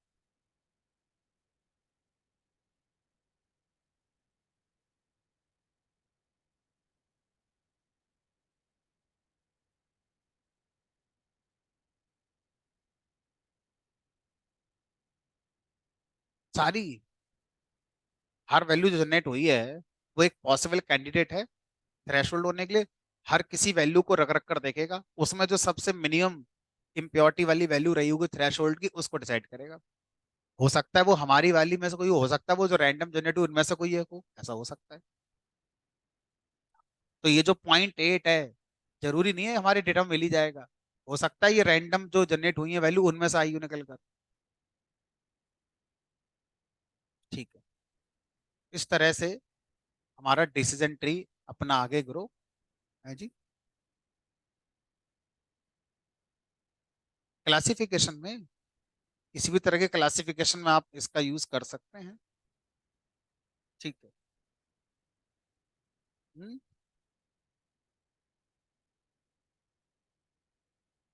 पता है, तो फीचर स्केलिंग के बिना आप जाना चाहते हैं, अगर आपके पास जो डेटा आया है उसमें फीचर स्केलिंग के लिए आपको मना किया गया है, कोई वजह रही होगी ऐसा कहने की, और आपसे कहा गया मॉडल बनाओ, तो ले देकर एकमात्र ऑप्शन बचता है डिसीजन ट्री। अब तो इसके फायदे कम हो गए हैं, 5 साल पहले तो इसके फायदे ये भी थे कि अगर फीचर कैटेगोरिकल है तो भी चल जाएगा यार, आपको लेवल इनकोडिंग करने की जरूरत ही नहीं है 0 1 बनाने की। आज की डेट में नहीं चलेगा।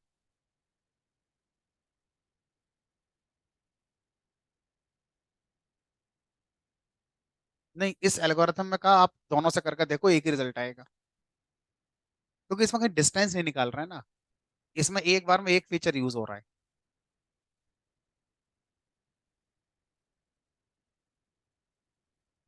अगर एक्यूरेसी के नेवर्स निकालोगे बिना फीचर स्केलिंग के तो खराब आएगी वहां पर, क्योंकि वहां पर जो वर्किंग है उसमें feature scaling important role play करेगी। वो आपको करके देखना पड़ेगा, हो सकता है सेम ही आ जाए, हो सकता डेटा ही कितना 20-25 सैंपल ही है, इसमें क्या ही फर्क पड़ा पता चलेगा। अभी आपका ऑब्जेक्टिव है हर एल्गोरिथम की प्रोसेस को समझना कि किस में क्या होता है। ठीक है, अभी हम उस पॉइंट पर शायद नहीं पहुंचे हैं जहां पर हम ये डिसाइड करेंगे कि कौन सी एल्गोरिथम बेस्ट है। बहुत दिन तो शायद कभी आएगा भी नहीं कि हम डिसाइड करें कौन सी बेस्ट है, क्योंकि अगर ऐसा होता तो बनाने वाला फिर वही बना, एक ही बना कर देता, बाकी खत्म करो, इतनी क्यों दे रहे हैं। ऐसा नहीं होता है। बहरहाल, अब डिसीजन ट्री का क्या कॉन्सेप्ट है, कैसे ये काम करती है, वो समझ में आ गई। अब बात आती है कि डिसीजन ट्री के अंदर एक कॉन्सेप्ट आता है जिसका नाम है प्रूनिंग। PRUNING। प्रूनिंग क्या है? तो इस प्रूनिंग को मैं यदि के साथ शुरू करता हूँ। यदि आपका डिसीजन ट्री ओवरफिट होता है, मैं ये नहीं कह रहा हूँ कि होता ही है, मैं ये कह रहा हूँ अगर आपका डिसीजन ट्री ओवरफिट होता है तो प्रूनिंग ओवरफिटिंग को सॉल्व करने में हेल्प करती है। अगर नहीं हो रहा है तो अच्छी बात है, बढ़िया है, चलने दो ऐसे ही। ठीक है, तो प्रूनिंग का मतलब होता है काट छांट। जैसे गार्डन है, माली आता है, तो जो पेड़ पौधे बढ़ गए हैं, पत्तियां बाहर निकल रही हैं, उनको एक प्रॉपर शेप देता है काट कर, तो उसी को अंग्रेजी में प्रूनिंग कहते हैं।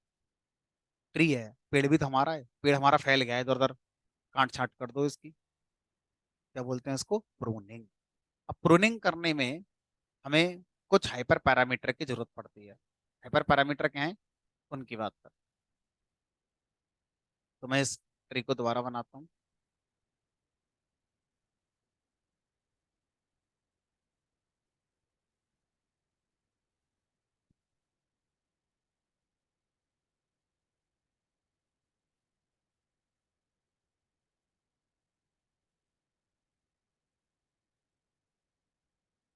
प्रूनिंग में सबसे पहले यहाँ पर एक कॉन्सेप्ट आता है, क्राइटेरियन।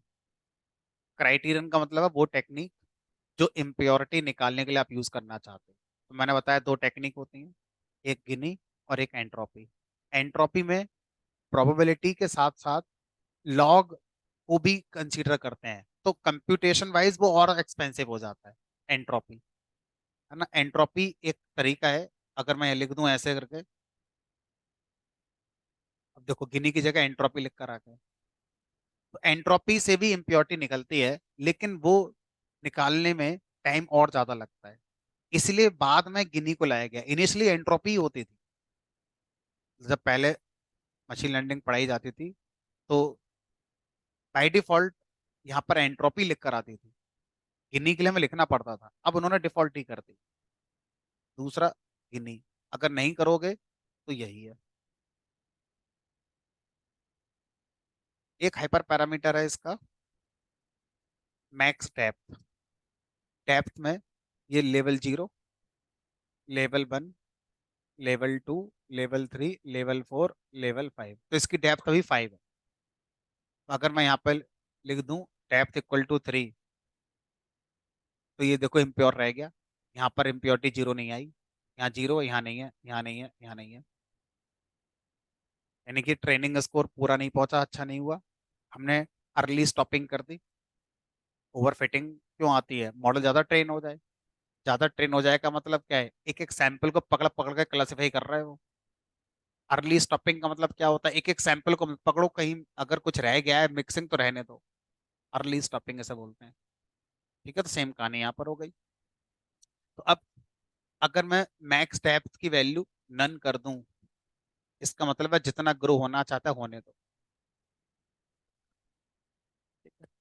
एक हाइपर पैरामीटर और होता है हमारा, जिसका नाम होता है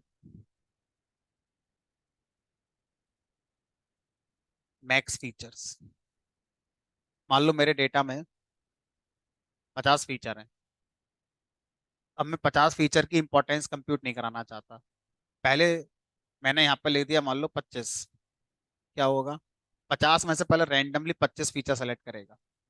उन 25 में से जो सबसे इंपॉर्टेंट फीचर होगा, फिर उसके अकॉर्डिंग आपका काम आगे करेगा। तो अगली बार दोबारा चलाया कोड तो पता नहीं कौन से 25 सेलेक्ट कर लिए होंगे रैंडमली। उनमें से फिर इंपॉर्टेंट फीचर जो होगा उस पर स्प्लिट मारेगा। क्या?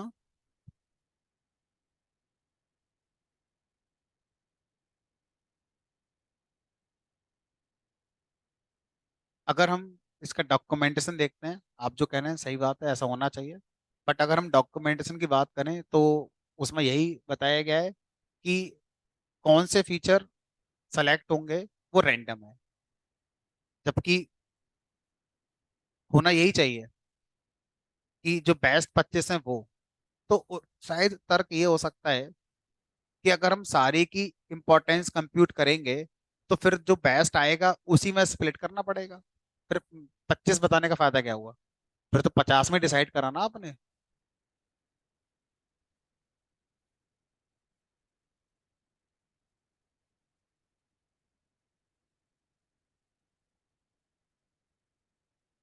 देखो, अगर आप मैक्स फीचर की वैल्यू 25 मुझसे रखवा रहे हो, मैंने आपसे कहा कौन से 25 होंगे हमें नहीं पता। आपने कहा फिर एक काम करते हैं ना कि जो सबसे बेस्ट 25 थे, है ना, एनोवा टेस्ट के हिसाब से, उनको पिक कर लो। पिक कर लिया। अब उन 25 में से स्प्लिटिंग किस पर होगी, हम पहले ही जानते होंगे। हम पहले ही जानते होंगे तो सोचो 25 में से कहाँ आई, फिर तो 50 में से आई ना वो। समझ रहे हो पॉइंट क्या चल रहा है? फिर तो वो 50 में से आई होगी ना। मान लो 50 फीचर थे, उनमें सबका एनोवा टेस्ट कराया, तो उनमें जो सबसे हाईएस्ट इंपॉर्टेंट वाला फीचर रहा होगा उसी में स्प्लिट होगा। भले वो 25 में आए, आएगा ही 25 में वो तो।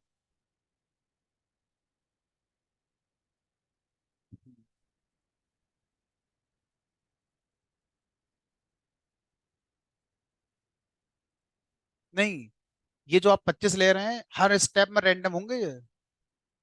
हर स्टेप में रैंडम। पहले स्प्लिटिंग में कौन से 25 हमें नहीं पता। जो आए उसमें सबसे इंपॉर्टेंट फीचर कौन सा हुआ उस पर स्प्लिट हो गया। अब अगली बार जब आपका डेटा आएगा तो अगली बार डेटा में फिर से सारे हमारे जो आपके पॉसिबल फीचर हैं सारे कंसीडर होंगे। क्योंकि जब डेटा स्प्लिट होगा तो वो 25 के साथ थोड़ी स्प्लिट होगा, डेटा तो 50 के साथ ही जाएगा। डिसीजन लेने में 25 का यूज करा गया है लेकिन डेटा तो सारा ही जाएगा 50 फीचर के साथ। Exactly exactly। और इस एल्गो को जितनी बार चलाओगे अगली बार फिर कुछ और, फिर कुछ और। इसलिए रैंडम स्टेट का कॉन्सेप्ट आया। ठीक है। बाय डिफॉल्ट मैक्स फीचर की वैल्यू नन होती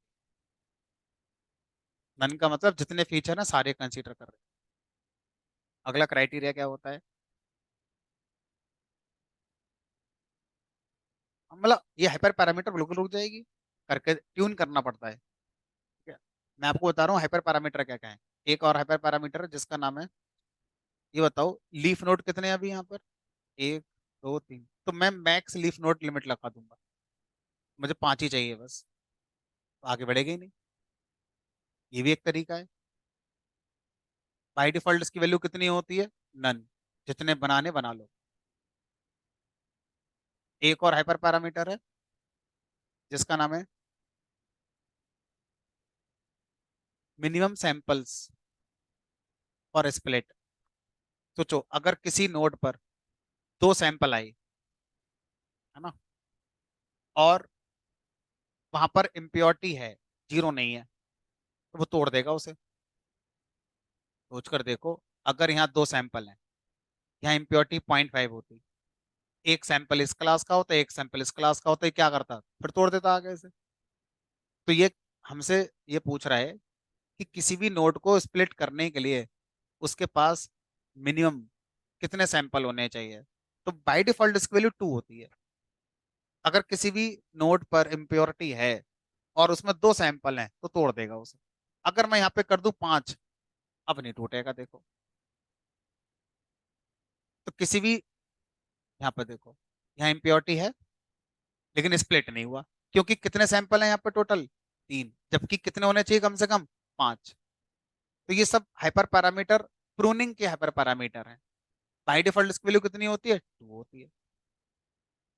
इसी तरह से एक और हमारा यहाँ पर मिनिमम सैंपल लीफ कहलाने के लिए कितने चाहिए? बाय डिफॉल्ट लीफ एक सैंपल भी है तब भी बनेगी। देखो ये लीफ है, कितने सैंपल है यहाँ पर? एक। मैं कह दूं नहीं, कम से कम चार सैंपल जरूर होने चाहिए लीफ बनाने के लिए, तो अपने आप रोकेगा कहीं ना कहीं। तो बाय डिफॉल्ट इसकी वैल्यू क्या होती है? तो ये कुछ हाइपर पैरामीटर्स हैं जिनको ट्यून आप करते हैं ओवरफिटिंग को समझने के लिए कि ओवरफिटिंग हो तो नहीं रही है। तो ट्रेनिंग टेस्टिंग डेटा जब दोनों होगा तब आप इन हाइपर पैरामीटर को ट्यून करके डिसीजन ट्री को ओवरफिट होने से बचा सकते हैं। ये स्प्लिट करने के लिए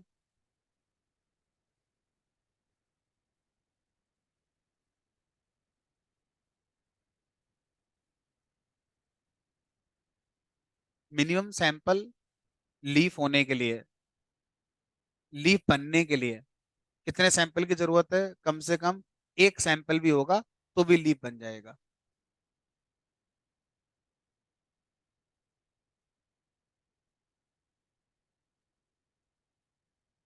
मिनिमम सैंपल्स लीफ, ये देखो यहाँ पर अगर मैं कहूँ एक बॉक्स है और यहाँ पर इम्प्योरिटी जीरो है, ठीक है, सैंपल है 10, ठीक, और मैंने लगा रखा है minimum sample, minimum sample to split कितने हैं? टू। तो इस बात का इससे कोई मतलब ही नहीं रहा, क्योंकि स्प्लिट होगा ही नहीं आगे, क्योंकि यहाँ पर कितनी इम्प्योरिटी है? जीरो। लेकिन अगर मैंने लगा रखा है मिनिमम सैंपल लीव 15, अभी बताओ क्या ये लीव पॉसिबल है बनाना? ये लीव बनेगी नहीं। दूसरी तरफ यहाँ पर मान लीजिए मेरे पास 16 सैंपल है, या मान लो मेरे पास 15 सैंपल है, ठीक है, लीफ है ये, और यहाँ पर इम्प्योरिटी है 0.5 की, ठीक है। कायदे से देखें तो मिनिमम सैंपल स्प्लिट मैंने कितना लगा रखा है? टू। यहाँ पर कितने सैंपल हैं? 15। टूट जाना चाहिए, लेकिन नहीं टूटेगा क्योंकि ये रोक लेगा। क्योंकि अगर ये टूट गया तो अब लीफ जो बनेंगे उसमें 15 सैंपल तो नहीं आ सकते, तो ये नहीं होने देगा, तो ट्री आगे ग्रो ही नहीं करेगा। इसकी वजह से ग्रो हो सकता है लेकिन ये रोक लेगा कि मैं नहीं होने दूंगा।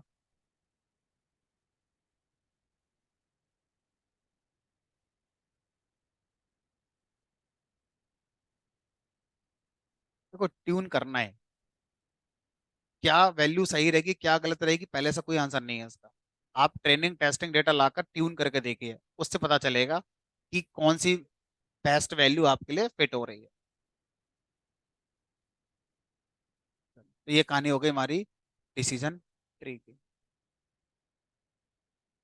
अब अगर हम डिसीजन ट्री की प्रॉब्लम्स की बात करें तो डिसीजन ट्री की प्रॉब्लम वही है कि डिसीजन ट्री हो सकता है, क्या हो सकता है? ओवरफिट। और फिर उस प्रॉब्लम का पहला सॉल्यूशन क्या दिया गया? प्रूनिंग। आप प्रूनिंग करिए, प्रूनिंग से आपका हो सकता है कि बेस्ट जो आपका ट्री हो सकता है जिसमें ओवरफिटिंग ना हो वो आपको मिल जाए। ठीक।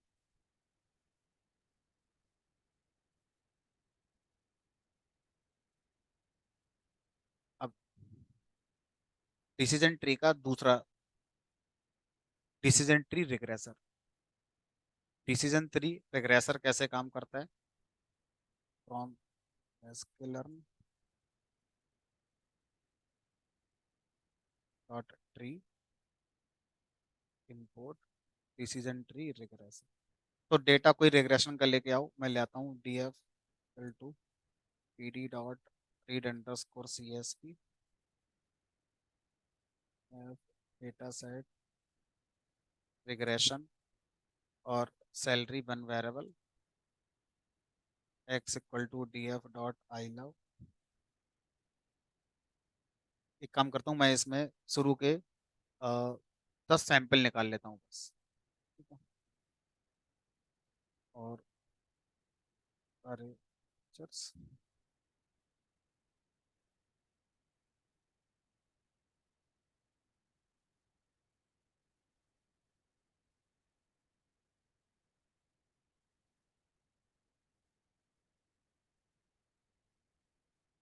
डिसीजन ट्री रिग्रेसर मॉडल को फिट कर दिया एक्स और वाई के साथ और फिर इसको प्रिंट करा दिया।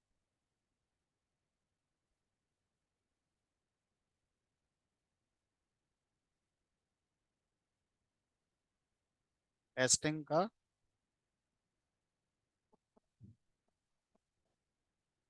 टेस्टिंग का स्कोर बनना है, इसका मतलब ट्रेनिंग का स्कोर आपका अच्छा है, टेस्टिंग का अच्छा नहीं है, मतलब वेरिएंस हाई है, मतलब ओवर फिटिंग है आप।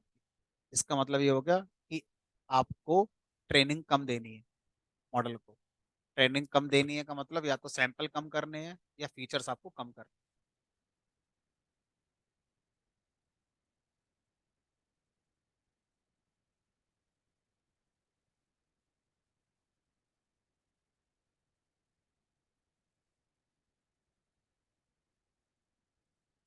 और तो कोई फिलहाल नहीं नजर आता। टेस्टिंग का स्कोर अगर आपका सही नहीं आ रहा है, ट्रेनिंग का अच्छा आ रहा है, तो इसका एक ही एक प्रिंसिपल है कि अर्ली स्टॉपिंग कर दो। मॉडल की ट्रेनिंग ज़्यादा होने ही मत दो। ज़्यादा ना होने दो, मैं दो साइंस आएंगे, या तो सैंपल कम कर दो या फिर फीचर कम कर दो।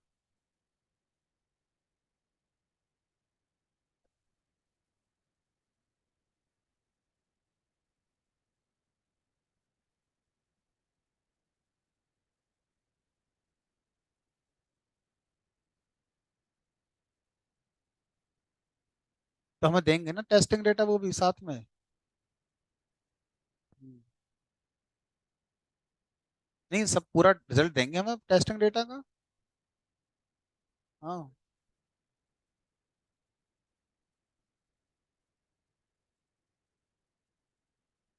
हमें जो उन्होंने जो डेटा दिया ट्रेनिंग का, उसका आउटपुट साथ में है। उन्होंने हमें जो टेस्टिंग डेटा दिया उसका आउटपुट साथ में है। हम अपना मॉडल जो बना रहे हैं वो उस ट्रेनिंग और टेस्टिंग के डेटा के आधार पर बना रहे हैं। अगर वो उस पर सही हो गया तो हम अपने आप को ये कहेंगे कि हमने अपने मॉडल को बढ़िया बनाया है। अगर वो उसके बाद भी रियल टाइम डेटा पर जो बाद में आएंगे उन पर सही नहीं चल रहा है, हम क्या बोलेंगे कि आपने हमें जो टेस्टिंग डेटा दिया था उसमें कमी है, हमारे मॉडल में कमी नहीं है। अगर आपका टेस्टिंग डेटा सही होता, यानी कि आप हमें टेस्टिंग डेटा वैसा ही दो जैसा आपको लगता है कि आएगा।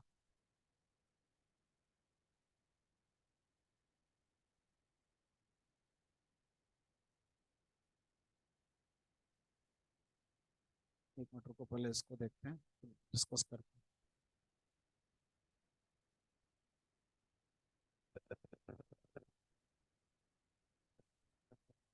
यहाँ पर अब आप देखो, रिग्रेशन के केस में क्या हो रहा है। रिग्रेशन के केस में ये एंट्रोपी या गिनी स्कोर नहीं निकालता है, ये क्या निकालता है, लॉस निकालता है। Loss, squad loss, MAE MSE। तो इसका ऑब्जेक्टिव यहाँ पर क्या है, लॉस को कम करते हुए जाना। ऐसा डिसीजन ट्री बनाना जहाँ पे लॉस आपके क्या होते हो, कम हो रहे हो। ठीक है, स्प्लिटिंग आपका इस आधार पे करेगा। अब इसमें प्रॉब्लम क्या आएगी, वो देखो। प्रॉब्लम इसमें ये आएगी कि मान लो मैं इससे कहूँ कि प्रिडिक्ट करो, मॉडल डॉट प्रिडिक्ट, बताओ 20 साल एक्सपीरियंस पर सैलरी कितनी है। पहला फीचर है वो एक्सपीरियंस ही है, एक ही फीचर है हमारा, हमने एक ही के साथ इसको बनाया है समझाने के लिए। ये आपका एक्सपीरियंस हो गया। अगर एक्सपीरियंस 2.22 फॉल्स राइट में आ गया, फॉल्स राइट में आ गया,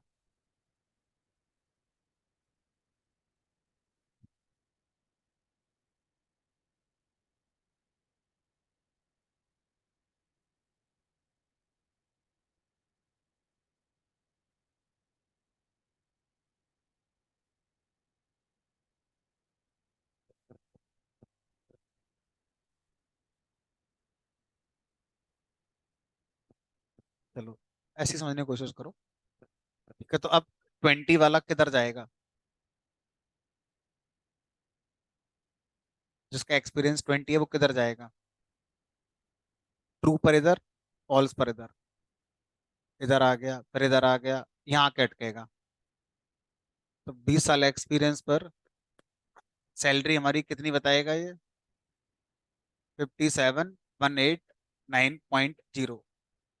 अब ये बताओ, अगर मैं इसको चलाऊं, देखते हैं इतनी बता रहा है। सोचो अगर मैं 20 के बाद 30 कर दूं तो यहीं आकर रुकेगा फिर से। ये इसकी प्रॉब्लम है।